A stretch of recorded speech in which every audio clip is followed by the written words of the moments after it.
perhatian panggilan terakhir penumpang pesawat Garuda Indonesia dengan nomor penerbangan GA878 tujuan Incheon.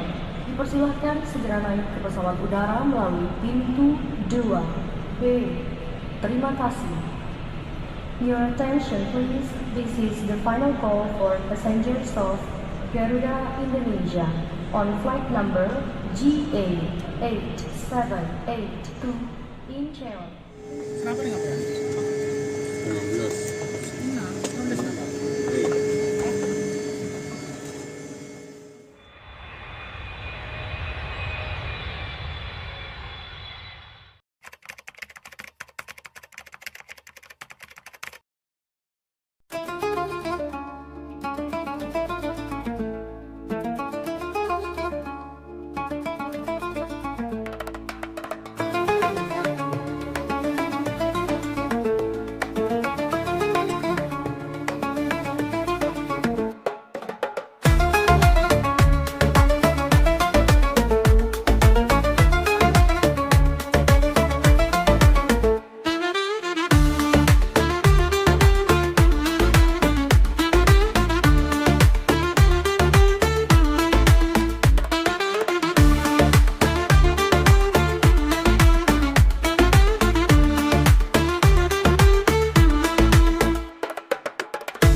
Halo, assalamualaikum.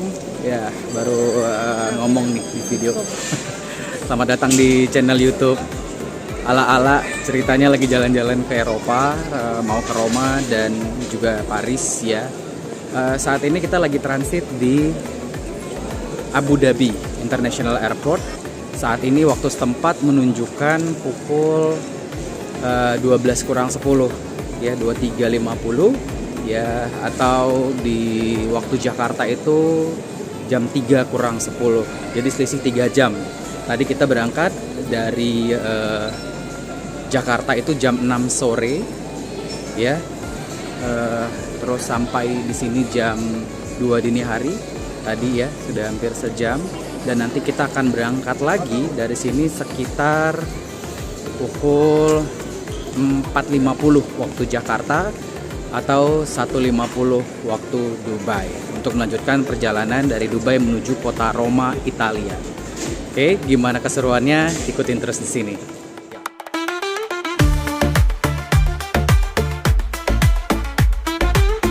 Sebelum melanjutkan langkah kaki menuju ruang tunggu bandara Abu Dhabi International Airport ini, ya nggak afdol rasanya kalau kita belum menyempatkan diri untuk sholat di musola bandara yang keren ini ya. Bener aja, musolanya cakep banget, bersih karena ada yang selalu membersihkan pastinya, dan nyaman sekali ya, adem dan tenang buat beribadah ya. Di sini kita kayak tadi belum sempat sholat maghrib di Jakarta karena pesawatnya pas berangkat jam 6, jadi kita akan jamak dengan sholat isya.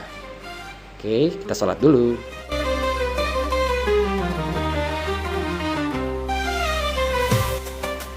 Ya, setelah beres sholat, kita langsung siap-siap lagi untuk melanjutkan langkah ke ruang tunggu bandara. Kalau nggak salah tadi gate-nya di D45. Bener nggak ya? Coba nanti kita jalan lagi. Yuk, ikutin terus.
selamat pagi. Sekarang kita sudah ada di kota Roma, Italia, dan sekarang sudah pukul 7.30 pagi waktu setempat. Selisih 6 jam dari Jakarta, ya. Dan tadi kita landing di sini jam 5 pagi, ya. Terus kita yang sholat, kamar mandi, ganti baju, dan cuaca di luar katanya 11 derajat, ya. Makanya outfitnya tebel-tebel begini. Oke. Ya kita lihat di luar kayak apa serunya. Tetap di sini aja.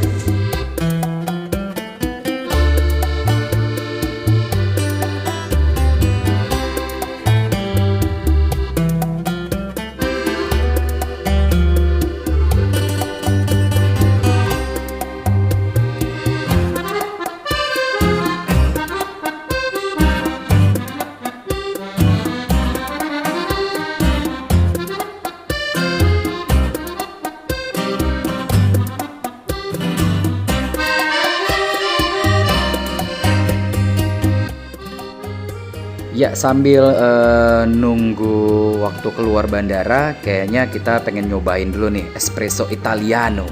Katanya numero uno. Bener nggak ya? Kita coba cari kursi buat duduk dulu. Ah, ini dia. Yuk, kita coba seruput dulu. Mantap nih, kayaknya.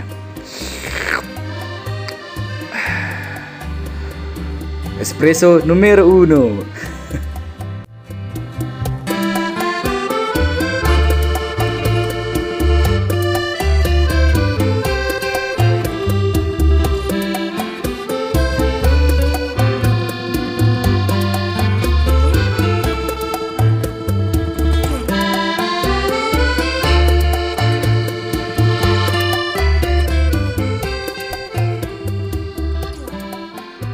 Perjalanan pertama di kota Roma, kota yang didirikan berdasarkan nama pendirinya, ya, Romulus. Alkisah Romulus dan Remus adalah anak kembar yang disusui oleh serigala betina, di mana mereka tumbuh di pesisir sungai Tiber. Akhirnya mereka bertumbuh besar, lalu akhirnya mereka bertengkar. Romulus membunuh Remus, dan akhirnya Romulus menamai kota itu atas namanya sendiri, kota Roma. Inilah dia, kota Roma. Ya, sebelum akhirnya nanti menjadi berubah kekaisaran Romawi, ya, di situ. Dan salah satu yang identik dari kekaisaran Romawi adalah Colosseum. Nah, ini adalah tempat wisata pertama yang kita kunjungin, Colosseum. Halo, hey, kita udah jalan di kota Roma hari ini, hari Minggu 9 November 2025, ya. Hari ini kota Roma cuacanya cerah. Konon kabarnya udah masuk musim winter, jadi dingin ya di sini, kurang lebih 14-15 derajat, tapi ya cerah. Jadi hati-hati kalau misalnya lagi kena matahari di cuaca winter kayak gini, nggak kerasa adem-adem, tau-tau muka gosong aja ya. Tapi balik lagi, sekarang kita di Colosseum, salah satu tempat bersejarah di kota Roma atau juga negara Italia. Ya, nanti saya akan ceritain jadi back sound atau voice over di perjalanan saya hari ini di Colosseum Roma, Italia. Colosseum atau orang Roma bilang Colosseo. Ya, merupakan bangunan bersejarah yang sangat-sangat identik dengan kota Roma. Oke, ini kita jalan setapak menuju akses yang lebih dekat dengan Colosseum sendiri. Sudah ada eskalator di sini, dan ya, kita menemukan ada kereta bawah tanah atau subway, di mana keluarnya langsung menuju area yang dekat dengan Colosseum. Ini dia Colosseumnya. Ya, bangunan bersejarah atau awal-awal dikenal sebagai Amphitheater Flavia, ya. Bangunan bersejarah yang dibangun sekitar 70 sampai 80 Masehi oleh Kaisar Vespasianus untuk rakyat Romawi saat itu. Ya, menjadi simbol kekuatan kekaisaran sebagai hadiah buat masyarakat setelah masa kekecewaan Roma saat itu. Ya, sehingga ini menjadi objek wisata yang paling sering dikunjungi, salah satunya di kota Roma, ya, dimana pada saat itu juga bangunan Colosseum ini dijadikan bangunan hiburan bagi rakyat setempat untuk nonton pertunjukan seperti gladiator, perburuan hewan, atau sampai pertunjukan laut palsu saat itu, ya. Ratusan tahun dijadikan tempat hiburan, sepertinya sekarang sudah mulai agak rontok karena kena gempa bumi, petir, dan lain-lain. Dan ini adalah bangunan bersejarah juga, konon kabarnya sebagai gerbang kemenangan oleh Kekaisaran Romawi yang menjadi cikal bakal dibangunnya Arc de Triomphe oleh Napoleon Bonaparte di kota Paris. Seru juga ya.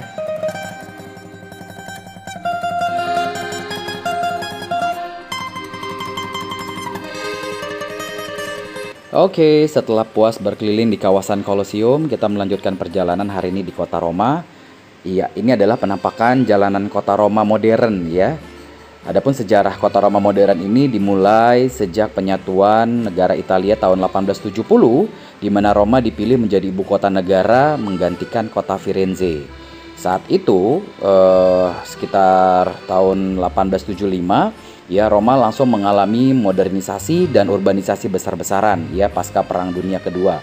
Langsung menjadikan Roma sebagai pusat politik, budaya, ekonomi, dan pariwisata yang cukup penting di Italia sampai hari ini dan juga di dunia kayaknya ya.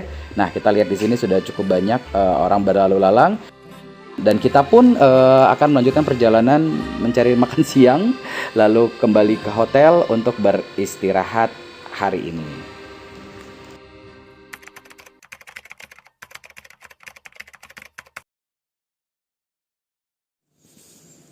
Selamat pagi, 10 November 2025, jam 5.42 kayaknya tadi ya, jam 6 kurang deh ya.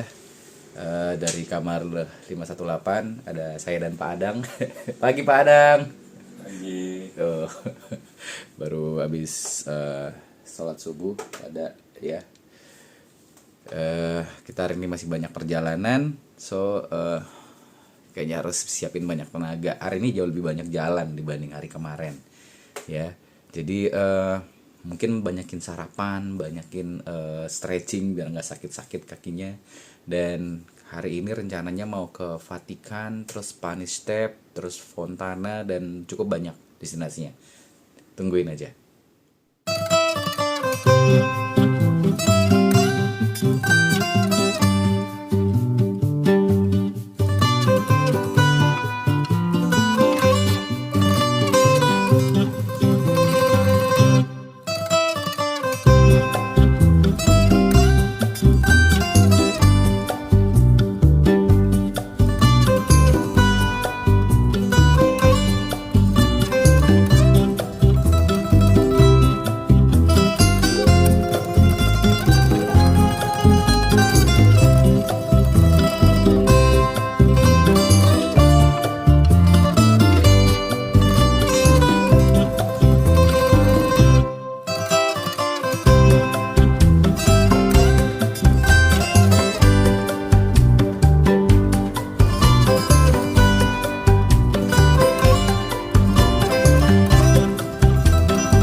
Selamat pagi waktu Roma, Italia. Sekarang menunjukkan pukul 10 waktu setempat ya, tanggal 10 November 2025. Hari ini gue lagi ada di negara Vatikan ya, negara kecil di dalam Italia, seluas 44 hektar ya, dipimpin oleh Paus Fransiskus. Dan hari ini cukup ramai ya turis yang berkunjung ke sini. Kita bisa lihat sama-sama itu bangunannya tuh luar biasa ya. Kita bisa lihat bareng-bareng. Oke, sebentar, saya jalan sedikit sana. Luar biasa, lagi rame banget hari ini. Sebentar. Iya, nah tuh di belakang. Ya, nanti kita akan masuk ke dalam. Oke, jangan kemana-mana, tetap di sini aja. Saint Peter's Basilica atau bisa juga disebut Basilika Santo Petrus ya, merupakan sebuah gereja basilika yang berada di kota Vatikan ya, milik umat Katolik dan merupakan gereja terbesar yang pernah dibangun. Kurang lebih 23.000 meter persegi atau 2,3 hektar luas bangunannya dan memiliki kapasitas sampai 90.000 orang. luar biasa ya. Ini kita berjalan dari samping untuk masuk mengikuti alur ya. Ramai sekali pagi ini, bahkan siangnya jauh lebih ramai lagi ya. Dan nanti kita akan melewati beberapa penjagaan, pemeriksaan barang-barang, dan nanti melewati ruas-ruas antara pilar-pilar raksasa itu.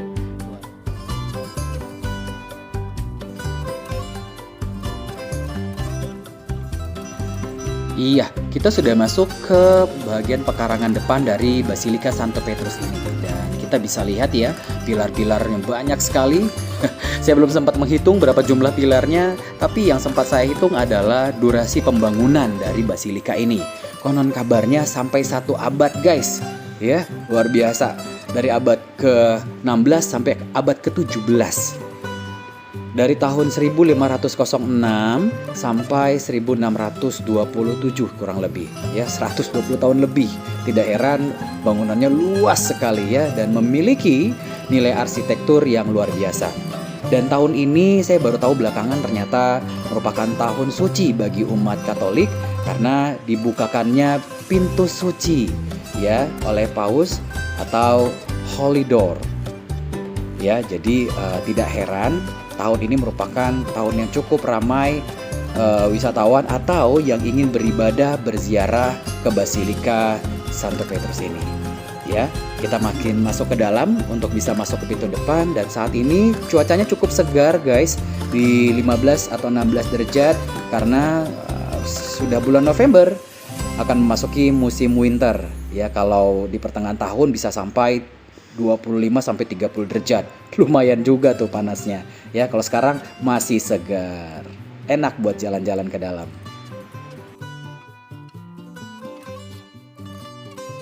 Ya, dan mungkin sedikit saya informasikan bahwa ternyata berbeda antara basilika dengan katedral dan juga mungkin gereja ya.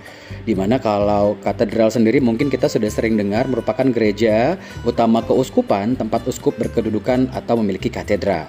Sementara basilika adalah gereja yang dianugerahi status istimewa oleh Paus karena memiliki nilai sejarah, spiritual atau arsitektur yang tinggi. Nah, kita bisa lihat tuh bangunannya luar biasa megah ya. Gitu. Sebuah katedral bisa juga menjadi basilika, tapi yang disebut basilika belum tentu sebuah katedral. Ya, di sini kita akan melihat bangunan yang sangat luas sekali dan dikelilingi oleh bangunan-bangunan yang nilai arsitekturnya juga sangat luar biasa. Oke, kita masuk ke dalam dan saya sudah berada di bagian dalam depan dari bangunan ini. Di sini terdapat 4 pintu raksasa kalau saya bilang ya. Dan dari pintu 1, pintu 2 dan pintu 3 punya ceritanya dan sejarahnya masing-masing. Ya, adapun ukurannya ini tinggi ke atas hampir 8 meter dan lebarnya hampir 4 meter. Ya. Dan konon kabarnya pintu terakhir di sebelah kanan saya itu adalah pintu suci ya. Pintu itu tadinya ditutup dengan batu bata di bagian dalam, lalu pada hari pertama tahun suci, Paus konon kabarnya memukul dinding bata tersebut dengan palu sehingga terbuka bagi para peziarah yang datang untuk beribadah sebaik-baiknya. Ya, di sini kita sudah masuk ke dalam. Kita lihat ada susunan bangku-bangku bagi umat Kristiani Katolik yang akan beribadah, dan wow, sungguh mengagumkan ya. Dan saya lebih takjub sama yang di atas kepala saya ini, sebuah kubah raksasa yang sepertinya ini merupakan suatu kubah yang ikonik dilihat dari luar. Konon kabarnya tingginya hampir 140 meter, lebih tinggi dari Tugu Monas guys yang ada di Jakarta. Luar biasa. Saya melihat banyak rombongan yang ingin beribadah. Untuk itu sepertinya saya tidak ingin lama-lama, khawatir mengganggu umat Katolik yang ingin beribadah. Jadi saya putuskan untuk berjalan kaki keluar saja ya, agar para pengunjung yang ingin beribadah bisa khusyuk.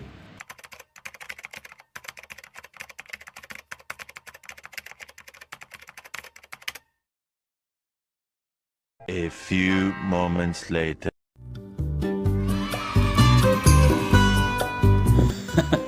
Mohon maaf untuk ketidaknyamanannya karena tiba-tiba saya salah jalan, jadi khawatirnya berbaur dengan yang ingin beribadah Holy Door tadi di dalam. Namun sekarang sudah berhasil keluar dan hey, kita melihat ada beberapa tempat penjualan souvenir ya. lucu-lucu sekali nih.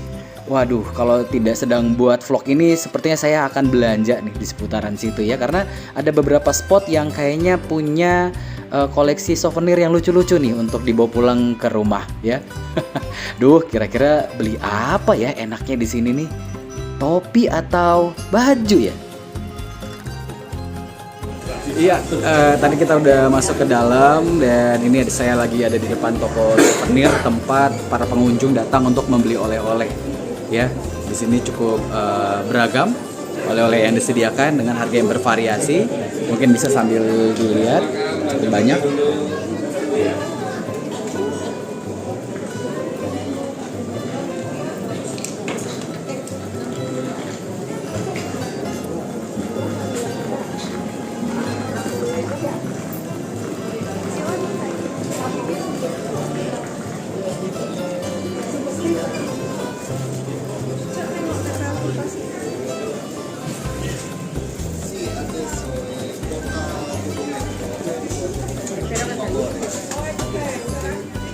Iya, ini saya sudah berjalan keluar dan kita bisa lihat ada beberapa satuan pengamanan dari pihak berwajib setempat yang sepertinya bisa membuat perasaan jadi lebih nyaman, karena walaupun ini tempat ibadah tapi merupakan juga tempat wisata.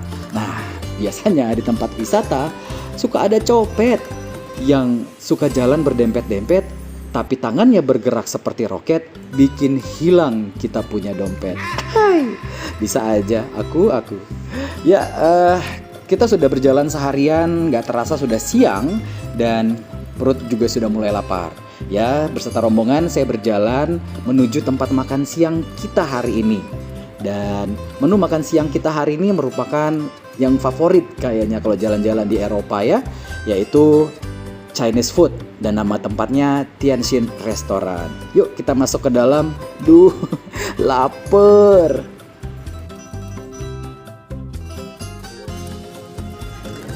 Kita lagi makan. Hai Patin. Buat si Sela laporin ke Sela.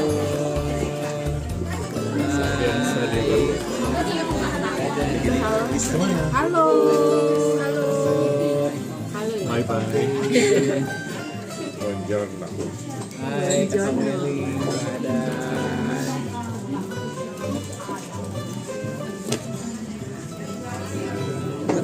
Yo.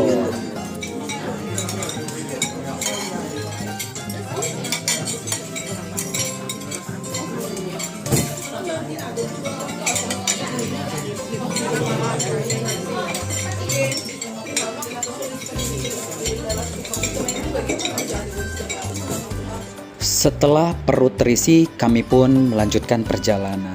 Walah, kata-kata Firsa Besari di konten Atap Negeri. Ya, by the way kita lagi berjalan di kawasan Piazza Mignanelli Kota Roma, ya, menuju sebuah monumen yang cukup bersejarah juga, ya, dibangun di awal abad ke-19, Column of the Immaculate Conception. Ya, di sini berdiri sebuah kedubes Spanyol, kedutaan Spanyol, dan di situ kita lihat cukup unik ya, ada beberapa atau puluhan cermin yang mungkin punya nilai sejarah juga. Tapi yang gak kalah penting, di sini kita akan menuju Spanish Step. Ya, setelah makan siang tadi kita jalan lagi ke daerah yang dinamai Spanish Step ya. Saat ini kurang lebih jam 2 siang. Ya, waktu setempat dengan suhu kurang lebih di 15-16 derajat Celcius, adem, jadi rata-rata di sini orang pakai jaket. So, di sini adalah daerah Spanish Step yang cukup menjadi destinasi wisata turis yang datang ke Roma. Ya, kenapa? Karena ada anak tangga ke atas, ya, tepatnya depan gua tadi. Nih. Spanish Step merupakan bangunan bersejarah di kota Roma selanjutnya yang kita kunjungi ya, di mana ini merupakan bangunan bersejarah dari 3 negara ya, Italia, Prancis dan juga Spanyol. Tadi saya sudah menyebutkan ada kedubes Spanyol di bawah. Jadi ini merupakan sebuah bangunan penghubung 3 negara ya, di mana bangunan ini didanai oleh Prancis, oleh diplomat Prancis. Ya, dan dibangun oleh orang Itali, Francesco de Santis dan Alessandro Specchi. Ya, dan di sini merupakan sebuah bangunan yang cukup menjaga dan punya nilai sakral ya. Karena setiap yang berkunjung ke sini itu harus berlaku baik. Konon kabarnya nggak boleh tuh duduk-duduk di anak tangga, nanti akan ditegur sama pihak berwenang setempat. Konon kabarnya ada denda guys, sampai 400 euro. Lumayan tuh ya. Nah, saya nggak sampai ke atas ya, karena ada 135 anak tangga sampai ke puncaknya ya. Dan di puncak atasnya itu ada sebuah gereja yang kokoh berdiri.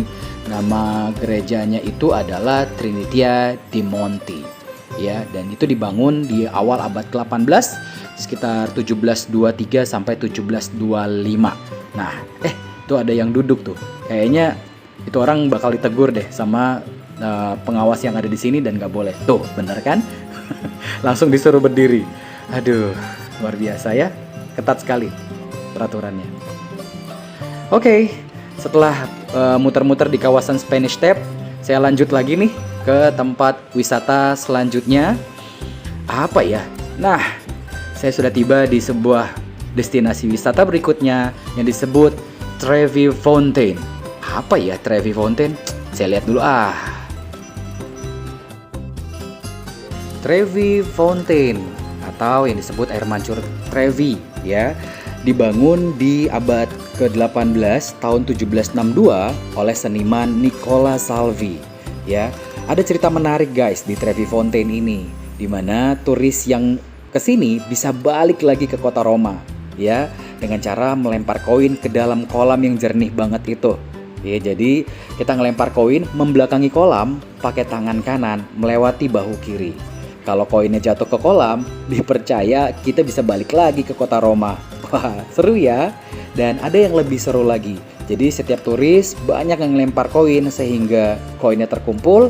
Lalu koin-koin yang terkumpul disumbangin ke orang-orang kurang mampu di sekitar lokasi tempat wisata ini. Wah, mulia sekali ya. Ya, setelah habis muter-muter belum ketemu rombongan sambil nunggu. Sekarang udah jam 4 sore waktu setempat ya. Kita ada di kawasan San Lorenzo in Lucina, kota Roma, Itali. Kayaknya ini tempat yang enak buat nongkrong atau ngopi sore-sore kayak gini. Kita lihat di beberapa titik itu ada kedai kopi ala Eropa ya, seperti biasa di pelataran dekat jalan, dan kita akan ke sana nanti ya. Kita cari tempat ngopi karena udah pada ngumpul tuh di situ ya. Sore-sore kayak gini tuh kopi Italia tuh mantep ya, karena ada cappuccino coklat yang mantep banget, kemarin udah nyobain. Terus juga ada espresso ya, yang juga nggak kalah nikmat ya. Kita cobain dulu, ntar kita ke dalam.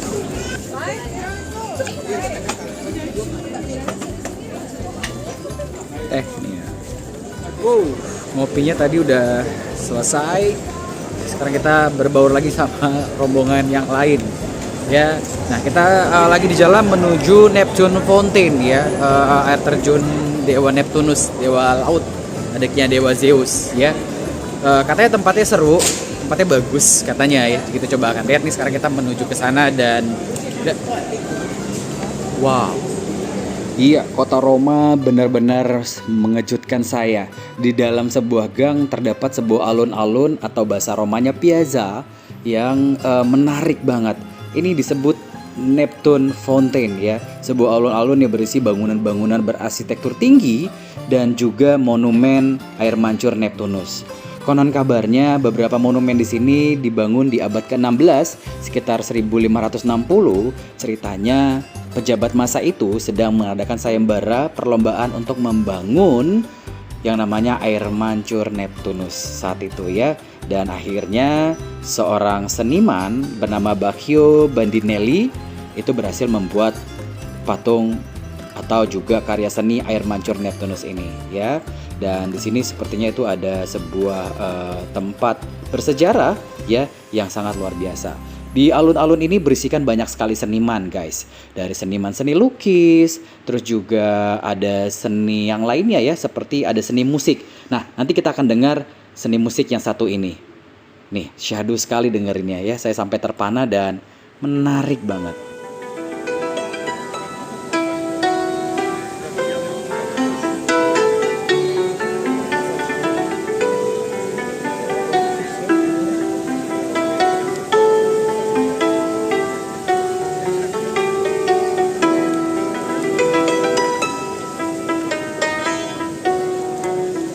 Ya, sebuah karya seni yang luar biasa. Semua yang ada di situ terhanyut dengan lantunan alat musik si bapak satu ini ya. Luar biasa Pak. Sampai sekarang saya belum tahu ya nama alat musiknya apa. Kalau ada yang tahu, mungkin boleh tulis di kolom komentar ya. Saking terlarutnya kami, tak terasa sudah malam guys ya. Karena sudah malam, sudah mulai lapar, kami pun mencari tempat makan. Nah, rasanya nggak afdol kalau ke Itali tapi nggak makan pizza. Dan kita pun menemukan sebuah restoran yang kayaknya menjual pizza terenak di kota Roma ya. Namanya Magna Quanto Tepare Ristorante ya, di kawasan Paola, kota Roma. Dan ini berdekatan dengan Sungai Tiber, dan di seberangnya ada gereja San Angelo ya. Oke, dan sedikit cerita tentang pizza di kota Roma atau di negara Italia. Kalau kita baca-baca ya, pizza itu merupakan alat dari tukang roti pada masanya. Jadi untuk menentukan temperatur oven. Jadi pizza pada masanya merupakan makanan kelas bawah, makanan orang miskin katanya. Ya, sebelum akhirnya menjadi makanan terkenal saat ini. Jadi saat itu ada seorang koki bernama Rafael Esposito itu memasak sebuah pizza untuk Ratu Italia Margareta. Jadi terkenal tuh namanya pizza Margareta. Jadi dia memasak pizza yang terdiri dari sayuran, mayones dan tomat seperti bendera Italia. Nah, pizza saya udah datang nih ya. Kita coba yuk. Pizzanya ini kayaknya enak nih, kayaknya menarik nih ya. Yuk, saya coba potong dulu ya. Agak keras nih. Ya, oke, kita coba rasain dulu dan bismillah. Manyus, mantap.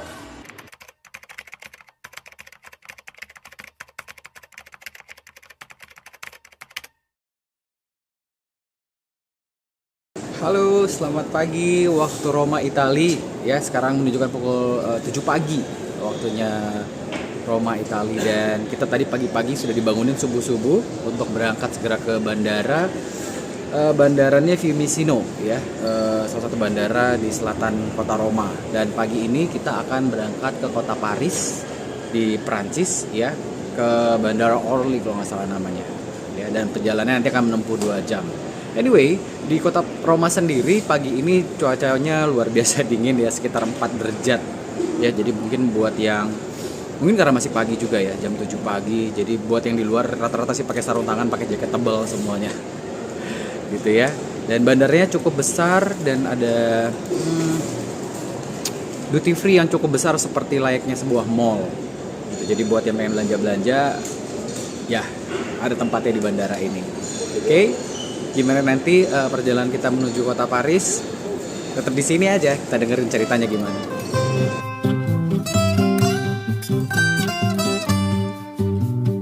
Sangat berkesan pengalaman 2 hari full di kota Roma, negara Italia ya. Karena 2 hari yang lalu tepat pagi hari juga kita tiba di bandara ini. Dan siangnya kita ke Colosseum, lalu kita ke hotel untuk beristirahat. Lanjut hari keduanya kita ke kota Vatikan. Lanjut kita ke Spanish Step dan beberapa destinasi lainnya. Oke, saatnya kita beranjak dari Italia menuju negara lainnya, yaitu Prancis di kota Paris. Buat yang suka video ini boleh like atau share ke teman-temannya ya, biar dapat pengalaman menarik seperti saya. Oke, buongiorno, ci vediamo.